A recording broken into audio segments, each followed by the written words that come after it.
Hello. Hello, everyone. Come in, sit back, get comfy. Welcome to Tea and Gemstones. I am your host, Jennifer. This is your podcast home for talking about anything and everything to go with jewelry and gemstones. In past episodes, we have talked about the science of colored diamonds, how a $15 million necklace contributed to the death of Queen Marie Antoinette, and compared the jewelry fashions of the Met Gala and Emmy red carpets. Currently, Tea and Gemstones is doing our first ever series, A Casual History of Gold. In the first 2 episodes of the series, we discussed how gold came into existence in the first place. It is so cool. To paraphrase it really simply, it has to do with smashing, crashing, melting, and exploding stars in space. And this yellow metal from born in galaxies above has an ancient divine reputation. We discussed how many cultures across the world, the Egyptians, the Greeks, the Incas, and the Aztecs, all considered gold either from the gods, for the gods, or even actually physical parts of the gods, or some combo of all of those qualities. But what happens when one culture who views gold as a financial commodity to claim and conquer collides with the culture who views gold as sacred? If everything I'm rambling about is new information to you, you might have missed the first 2 episodes. I recommend backtracking down the episode list and catching up real quick. But you feel free to do whatever you want. I understand wanting to listen to this episode right away because it is fascinating. I feel like every episode that I've done lately, I feel like this is my favorite episode. Oh no, this is my favorite episode. But I feel like I can say right now, in this moment, this episode, part 3 of A Casual History of Gold, is my favorite episode. So humans have picked golden nuggets from riverbeds, stolen treasures from others, smashed open rocks, and melted down ore to claim gold. But humans have always wondered if it was possible to obtain gold by a more fantastical method. Let's talk about alchemy.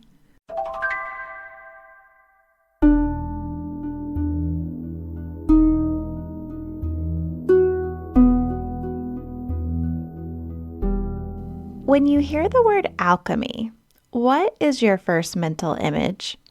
Is it a medieval wizard in long robes standing over a bubbling cauldron? A steampunk mad scientist in a lab surrounded by a tangle of tubes and hazy smoke? It turns out neither of those ideas are all the way wrong or right. Alchemy is an idealistic mashup of science and natural philosophy. It is intriguing that so many different peoples and cultures across 4 millennia and 3 continents all independently developed their own practices of alchemy. The official definition says alchemy is the medieval forerunner of chemistry based on the supposed transformation of matter.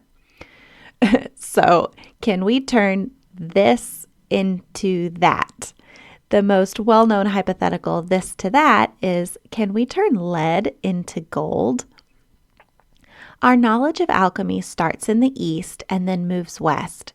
We have records of alchemy first coming onto the scene in ancient China and on the Indian subcontinent. It then appears in the Greco-Roman Egypt sphere and the Islamic world before alchemy finally appears in medieval Europe.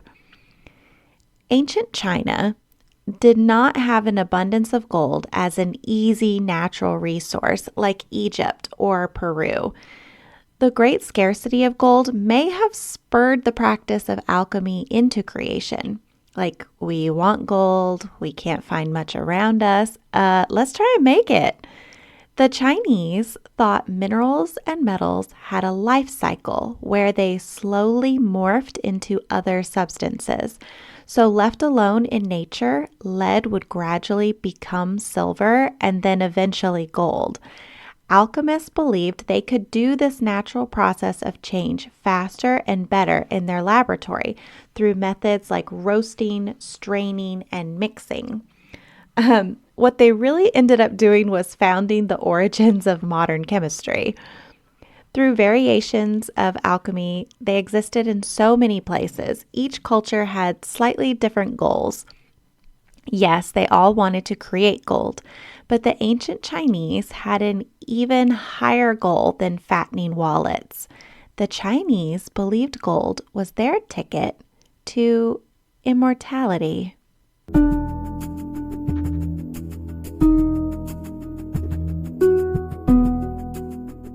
You can't blame the ancient Chinese for thinking gold was everlasting. I mean, gold doesn't tarnish or rust, and it's so rare in China.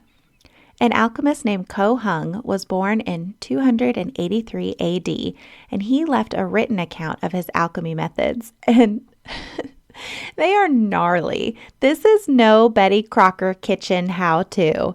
His top recipe for creating gold was to boil together cinnabar, arsenic, salt, chalk, and oyster shells with a lot of mercury.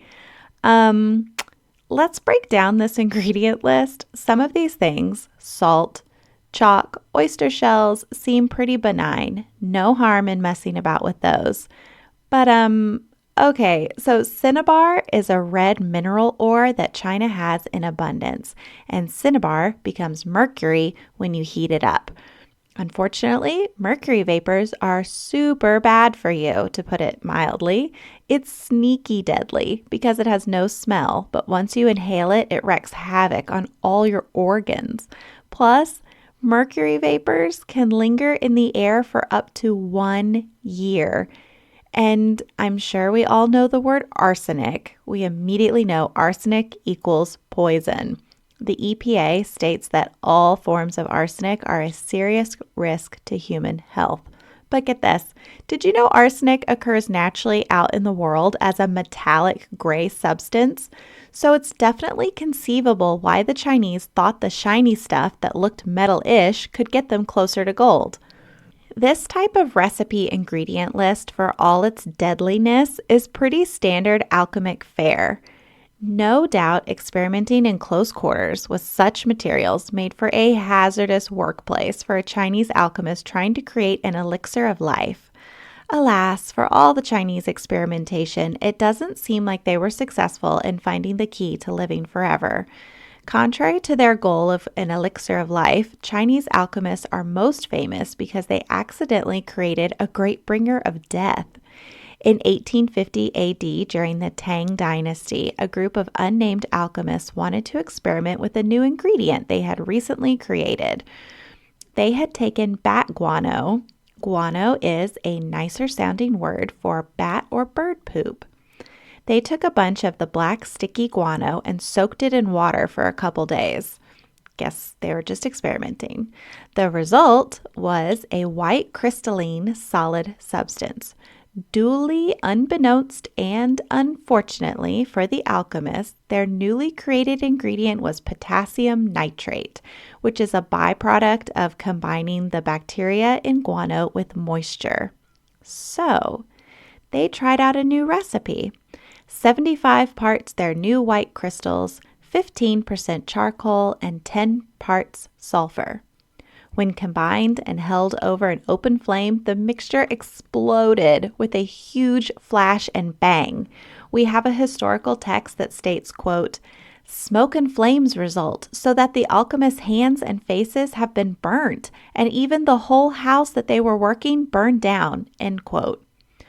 Well, sorry about all that, but congratulations. I know gold was the goal, but you just invented gunpowder.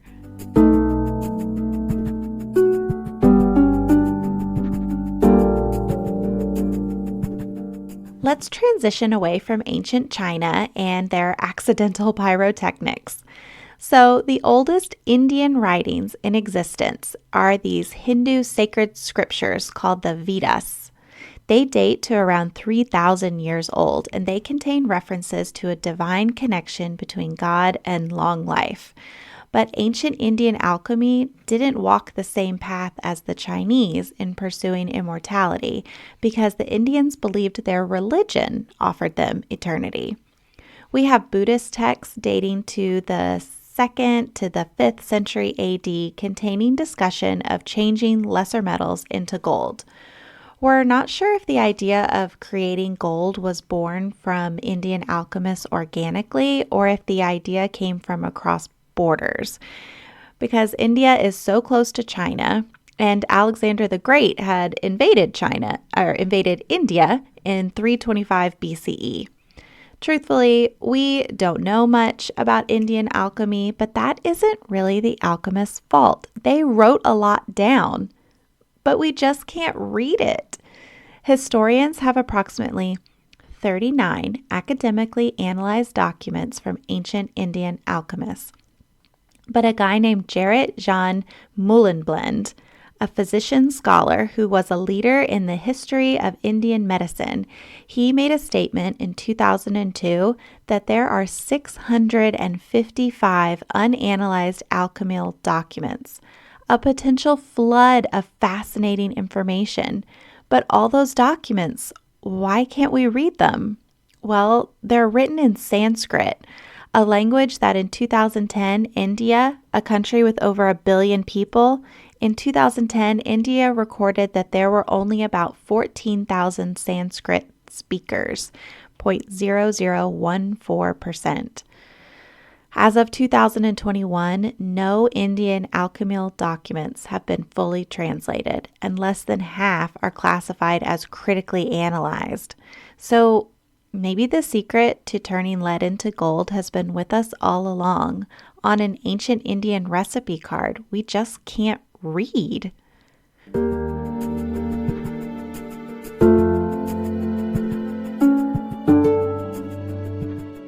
We do have one very tangible achievement from the experimentations of the Indian alchemists: steel. This metal backbone that comprises most of our skyscrapers, airports, railways, and bridges was first created in clay pots called crucibles by enterprising alchemists who mixed up bits of iron and charcoal in the crucibles, then roasted them in furnaces at extremely high temperatures. Alchemists are all about experimenting, taking every natural element from their environment and asking the question, what happens if? And then proceeding to boil, smash, combine, burn, soak, every combination they can think of. Sounds like my toddler. The result from roasting iron and charcoal in the clay crucibles were the world's first pure steel ingots, with even amounts of carbon distributed through the steel. This made the metal shatter resistant and tough and able to be sharpened to a razor-sharp edge. Indian steel became famous through the ancient world.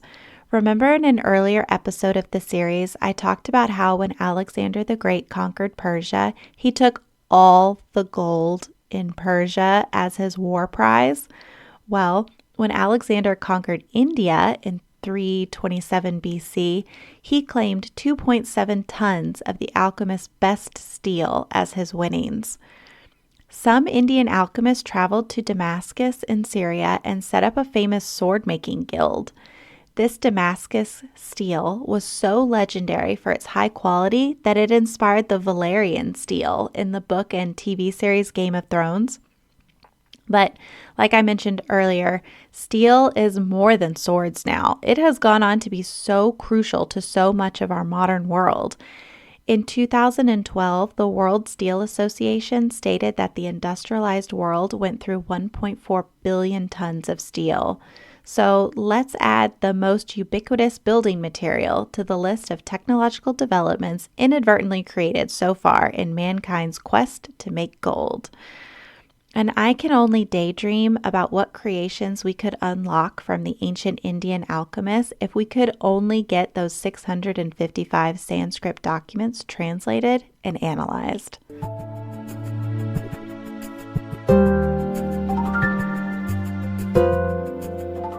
Let's leave China and India and cross the Aegean Sea to Greece. When it comes to the ancient Greeks and alchemy, they had the approach of work smarter, not harder.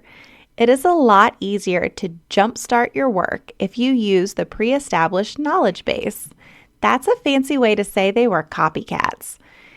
It is pretty accepted by historians that the Greeks' alchemy practices were heavily copycatted off of 1st century Egypt.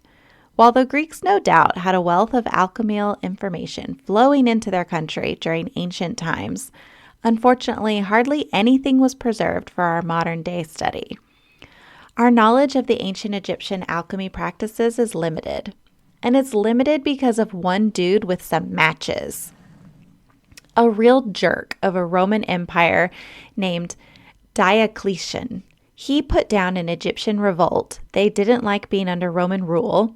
Go figure. And in retaliation for the Egyptians daring to put up a fight, Diocletian burned all their alchemy books. Diocletian claimed this was a safeguard to prevent Egypt from creating its own gold and silver and messing up the Roman economy. What? Were the Egyptian alchemists so good at their job that a possible flood of created gold coins was about to tank the Greek market? It is so intriguing to me that even without tangible proof, it's like there was this better safe than sorry approach to alchemy. Like, hey, there's no way this works, but you know what? Just in case, burn everything. It's a loss for history, though. I have a personal, visceral response to destroying documents. It wasn't a complete erasure of Egyptian alchemy works. There are 2 famous papyrus documents that give us almost everything we know about Egyptian alchemy. They survived the Roman emperor's burning party because they were safely buried in a tomb in Thebes, Egypt, and they sat there a very long time. The papers were discovered in early 19th century by an adventurer named Giovanni Anastasi. We've talked in earlier gold episodes about the type of person who follows the lure of unfound treasure. They're usually a colorful personality. Anastasi stays true to that characterization. He was a wealthy merchant who got bored with his life, ditched everything, and went exploring. He then proceeded to sell his discoveries to a bunch of different European museums. The papers he found in the tomb were actually split up, and they were subsequently named after their new homes. The Leiden papyrus lives with the Dutch, and the Stockholm papyrus, that's a hard word for me, was with the Swedish. Even though these super rare documents came to light around 1830, they're not translated and published until 83 years later in 1913. There's a professor in Sweden named Otto Lagercrantz, and he has given himself a personal mission to find and translate as many manuscripts about alchemy as he could. He went all over Europe translating documents, creating a new wave of available information about alchemy. I guess it's too bad he didn't speak Sanskrit. India's documents didn't get translated, obviously. But both of the Egyptian papyri that Giovanni Anastasi found were written in ancient Greek, which Otto dutifully translated. And the contents he revealed are amazing. Together, the Stockholm and the Leiden papyri contain 265 recipes covering topics such as counterfeiting precious metals and gemstones, how to clean pearls, how to make purple dye and copper ink. The recipes are not very elaborate in their ingredients and processes. They're just a few sparse details jotted down for each one. Historians believe these papyri are a personal cliff notes, remember those, of something grander and bigger. So across the ancient world, there was apparently a sort of master alchemical recipe book that lots of different alchemists in different places all had a copy of. Historians have found the same recipes repeated in different languages, dating from the 9th century all the way to the 12th. With no master copy of this ancient cookbook has been found in its entirety, enough pieces have been discovered that overlap that we can reasonably conclude the master book existed. This collection of alchemical documents, to which the Stockholm and the Leiden papyri belong, historians call the collection the Mappe Clavicula. The name Mappe clavicula is actually a funny mistake. It's Latin and literally translates from Latin to mean the little key to the small cloth, which seems an odd nonsense title. And that's because it is. The title is a mistake. Linguists now think that when one of the ancient scribes was translating the original Greek, they mistranslated the word knack or trick for hand towel. So the master recipe book should be titled something along the lines of A Little Key to the Tricks of the Trade, which seems more appropriate for a how-to book. I can imagine whoever translated the error first all those centuries ago was thinking like, it'll be fine. No one will notice. And now their clerical error is immortalized. So, who owned the Stockholm and the Leyden papyri, these hand-copied bits of a mysterious master how-to alchemy book? Well, the papyri were found buried in Thebes, like I mentioned earlier, safe with their owner. The ancient Egyptians believed that what you were buried with in death, you got to physically bring with you into the eternal afterlife. So the papyri are personal. This guy's own notes. He was already familiar with the alchemy practices, but he needed to take his notes into the afterlife, just in case. We're talking about eternity after all. 265 fantastical recipes crammed onto about 20 sheets. If this is the amount of information we can glean from the tomb of sort of an average Joe alchemist, his own personal shorthand note cards, I cannot imagine how much has been lost from the burning of the official library.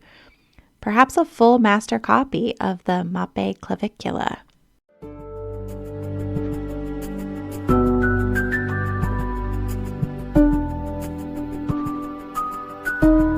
Maybe because the Greeks and Romans had won tons of gold in all their successful wars, they didn't feel a need to try and create gold via alchemy.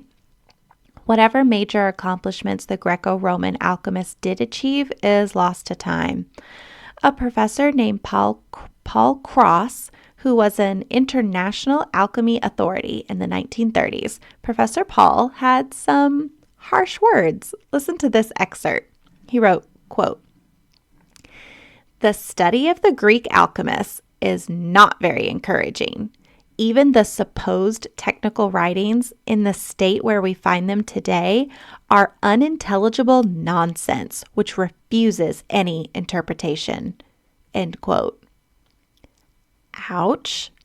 But I mean, when you have 20,000 mules bringing in all the gold in Persia, thanks Alexander the Great. Can you blame the Greco-Romans for not trying to get gold out of boiling rocks? Anyway, they invented things like democracy and the Olympics, so let's forgive them their underachieving alchemists. An alchemist who was writing things down was an Islamic guy named Jaber ibn Hayyan. We've been talking about trying desperately to piece together a picture of history with few and far between resources. We have Indian texts in a rare untranslated language, a few buried Egyptian papers, the Greco-Romans who left unintelligible nonsense, but finally historians have a trove of primary documents. But they are not without some mystery.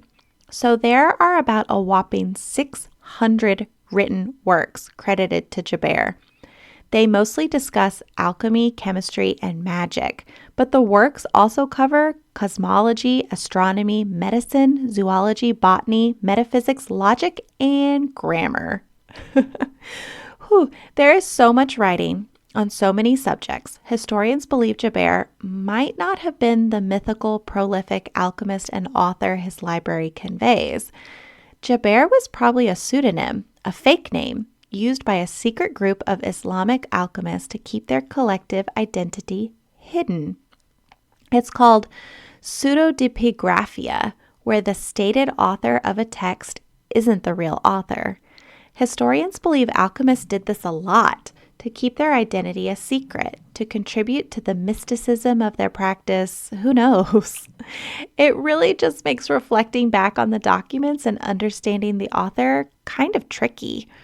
Whoever Geber might really have been, his work contains the oldest known systematic classification of substances, giving Geber the honor of being called the first father of chemistry.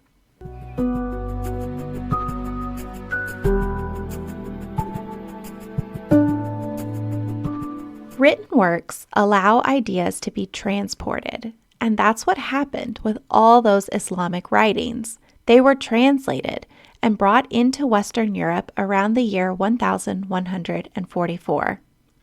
Like all the alchemists before them, the European practitioners approached their craft with dual goals: transforming base substances into gold and creating immortal life. Just little basic things. But the European alchemists united those two goals into one singular quest: the Philosopher's Stone. Yeah, like in Harry Potter, the Sorcerer's Stone, or the Philosopher's Stone for everywhere else in the world but America. So the book publishers changed the name for the American audience, thinking Americans wouldn't get the word philosopher. Harsh, but probably true. Anyway, the idea of the Philosopher's Stone didn't originate in Europe. The oldest written mention of the stone is in Greco-Egyptian writings dating from about 300 AD. Once the European alchemists translated those writings in the 12th or the 13th century, they were hooked. Creating a Philosopher's Stone was the ultimate goal. But what exactly is a Philosopher's Stone? Apparently, there are two versions that kind of line up with the ancient Chinese belief that substances mature and change over time. The young stone is white and can make silver, and a mature master stone, which is described as reddish purple and glass-like, can make not only the precious metal gold, but can heal all illness and prolong human life if small bits of the stone are consumed in potions, elixirs of life. Additional historical documents talk about the stone also being able to revive dead plants, turn common crystals into diamond, create flexible glass, and even clone small objects. Whoa. So, what wouldn't you do to possibly get your hands on a stone? Or, in the case of some cautious leaders, prevent a stone from existing in the first place. January 13th, 1404, King Henry IV signed a law making it a felony to create gold, or silver either, for good measure. He had his bases covered. The alchemy ban was quite technically titled the Act Against Multiplications. King Henry had his reasons. He'd already faced down a handful of rebellions against his rule, and he didn't want to take the chance of a usurper with a huge bankroll of created gold sneaking up on him and taking his throne. The ban forced a lot of alchemists, already a secretive bunch of folks, even more into the shadows. But what had been going on in the experimental laboratories in Europe prior to the ban? Well, some weird stuff, even by alchemy standards. There was a Franciscan friar named Roger Bacon, finally a name I can say. He is said to have created something called a talking brazen head, which is a human head crafted from metal, usually brass or bronze, and the brazen head could answer yes or no questions. I hate to use a pun, but I struggle to wrap my head around this invention. Apparently, the talking heads could be powered by steam or water, and the original design came from the Islamic world. And the European alchemists liked making them, but once they had performed, the heads would almost always either collapse or explode. That definitely sounds unnerving. Considering that this is happening in the 13th century, Europe is still considered to be in the Dark Ages and hostile to speculative ideas. I mean, this is the prime time of witch hunts and superstitions. The lure of possible infinite golden treasures from alchemy couldn't outweigh the fear of black magic, so alchemy banned. The ban remained in place for 285 years until a man named Robert Boyle came along. Robert Boyle was born in 1627 in Ireland, but he came to England to go to school starting at age 8. To say Boyle was a little bit smart is like saying the Pope is a little bit Catholic. It's an understatement. Boyle was an intellectual jack of all trades. Along with being an alchemist, he was a chemist, physicist, philosopher, and inventor. His book, The Skeptical Chemist, is considered a cornerstone of the field of modern chemistry, giving its author the distinction of being considered the first modern chemist. He also famously discovered Boyle's law, which explains the behavior of a gas held at a constant temperature. So yeah, Boyle is a legit, real-world smart guy, and we can thank Robert Boyle for recognizing the need to erase past stigmas of alchemy. He successfully lobbied for the repeal of King Henry's alchemy ban in 1689. Boyle stated publicly, quote, "While the ban remains in force, it will be a great discouragement to the industry of skillful men, which is very happily improved in this inquisitive age," end quote. And it worked. The ban was removed. Now, Boyle believed in sharing information between fellow alchemists and other scientists, which is a bit of an anomaly of a philosophy in this secretive world. Boyle is documented numerous times saying basically, if we don't share what we know with each other, it's going to seriously slow down scientific advancements. Boyle really led the charge as the practice of alchemy began to shift from the realm of mysticism and magic much more openly into structured science. Boyle practiced what he preached about sharing information.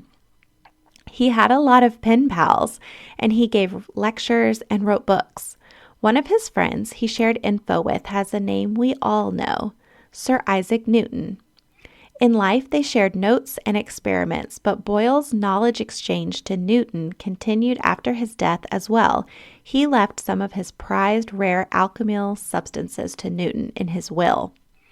We all know of Sir Isaac Newton for his laws of motion and for the discovery of a little thing called gravity, but Newton actually dedicated a huge amount of time to alchemy.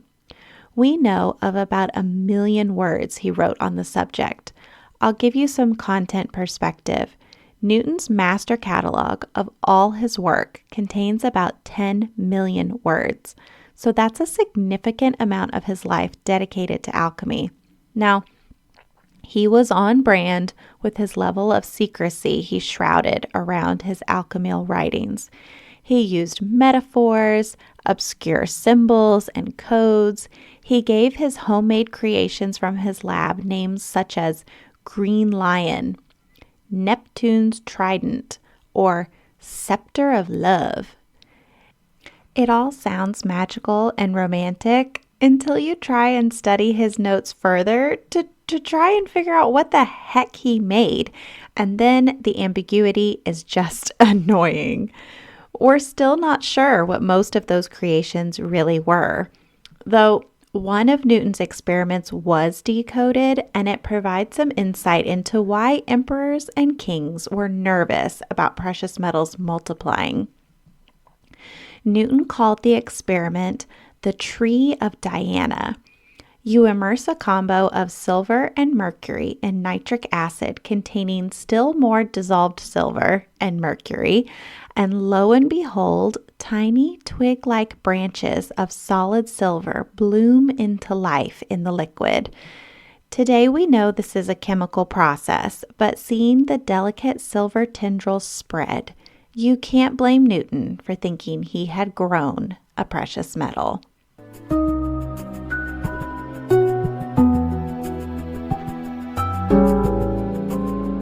All the true scientific work of men like Robert Boyle and Isaac Newton helped alchemy undergo a public relations makeover.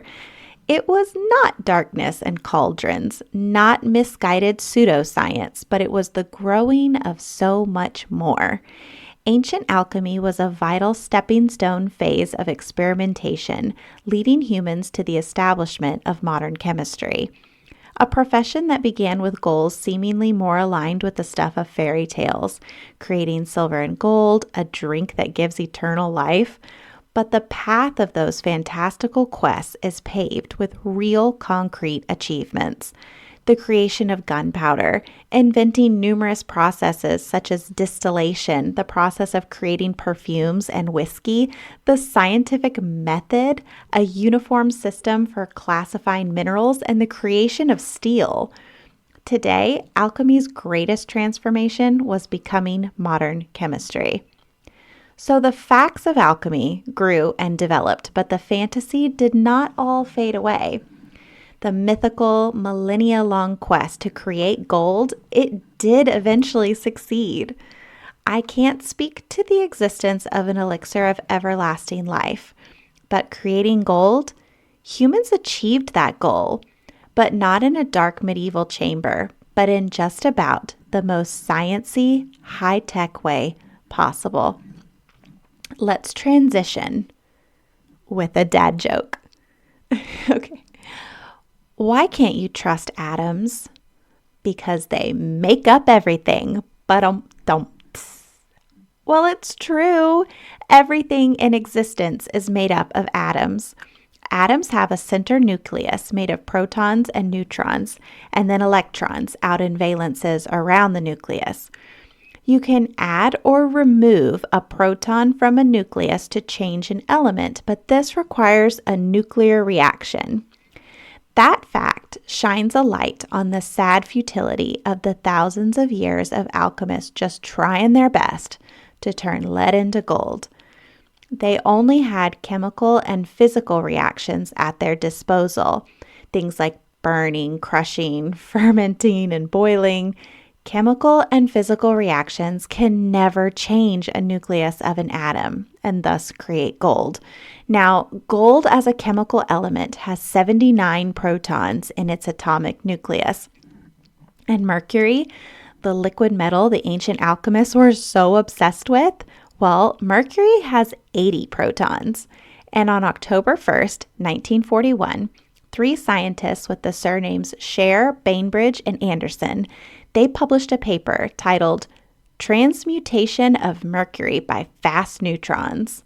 They used a cyclotron particle accelerator at Harvard University to shoot neutrons at Mercury until one of its 80 protons came off. And ta-da! Alchemy achievement unlocked. You've created gold. Unfortunately, this gold was radioactive and supremely hazardous, and its life was short-lived. The synthesized gold underwent radioactive decay within just a few days and was no longer gold. So while an amazing statement is able to be made, we turned mercury into gold. The process is not economically viable, and the created gold that lasts less than a week and would give you cancer if you got near it. Not ideal. There hasn't been much interest from professional academia to continue the alchemical work of questing for gold. And while imagining the ancient alchemist, we might envision a fairy tale wizard in robes or a mad scientist in goggles. But the man in history who truly reached the highest levels of alchemy was a Swedish-American chemist named Glenn Seaborg. But Glenn Seaborg wasn't just a run-of-the-mill chemist who just got lucky. His resume is so long and impressive. He was once listed in the Guinness Book of World Records as the person with the longest biography in Who's Who in America. Seaborg's greatest hits, I guess I could say, is working on the Manhattan Project, winning the 1951 Nobel Prize in Chemistry for discovering 10 new radioactive elements, including plutonium. Speaking of elements, he has his own element named after him, element number 106, or Seaborgium. He has over 50 honorary doctorates, and he has written over 500 journal articles. He even has an asteroid named after him. Well, in 1980, at Lawrence Berkeley Laboratory, Seaborg ran an experiment. He took an element called bismuth-209, which is a brittle metal crystal that looks like a pile of iridescent building blocks. Seaborg took a couple thousand bismuth-209 atoms and used nuclear physics to remove protons and neutrons to turn the bismuth into gold.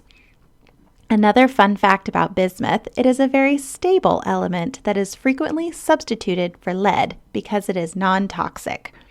So Glenn Seaborg truly did successfully complete the pinnacle of transmutation, a base metal into gold. However, it's not like we're going to be wearing synthesized gold jewelry anytime soon, though I can think of almost nothing cooler.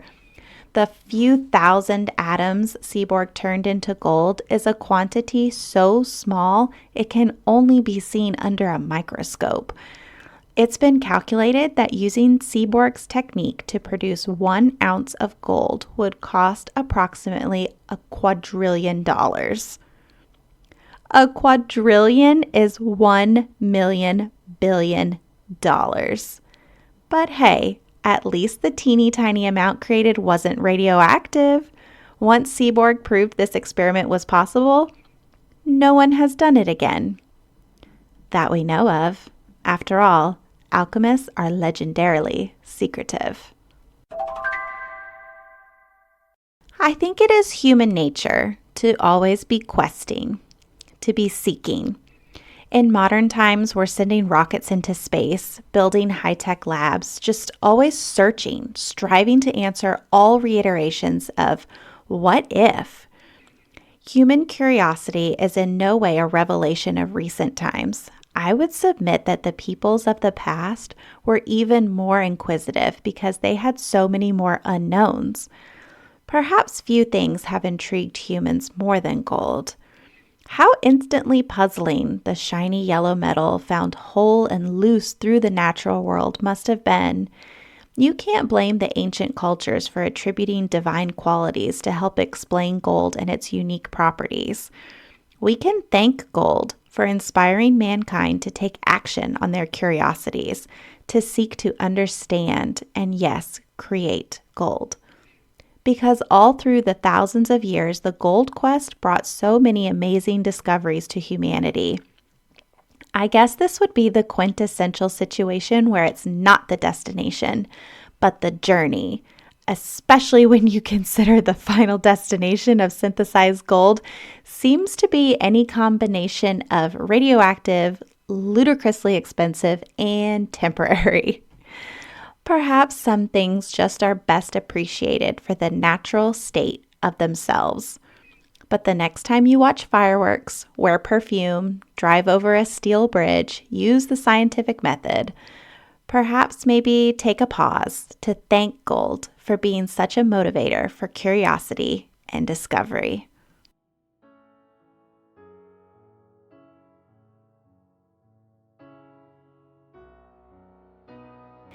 That's all for this episode of Tea and Gemstones. While A Casual History of Gold has taken us on a broad, wide journey across galaxies, multiple continents, and through time, I wanted to conclude this series by looking at gold's influence a bit closer to my home, the United States. What role did gold play in the development of the America we know? The borders, our states, the culture, and the economy. Sometimes the hardest place to analyze is your own backyard, but next episode, I give it a casual historical try. I hope you'll tune in. Check out Tea and Gemstones on Instagram and let me know what you're thinking about the series, as it's now 75% done. Tea and Gemstones also uploads all episodes to YouTube if you'd like to catch up through that medium, and check out the podcast show notes for a link to our website. There you'll find full transcripts of every episode and the bibliographies. Our theme music is by Joseph McDade. It has been a pleasure hanging out with you. I have been your host, Jennifer. So until next time, stay sparkly.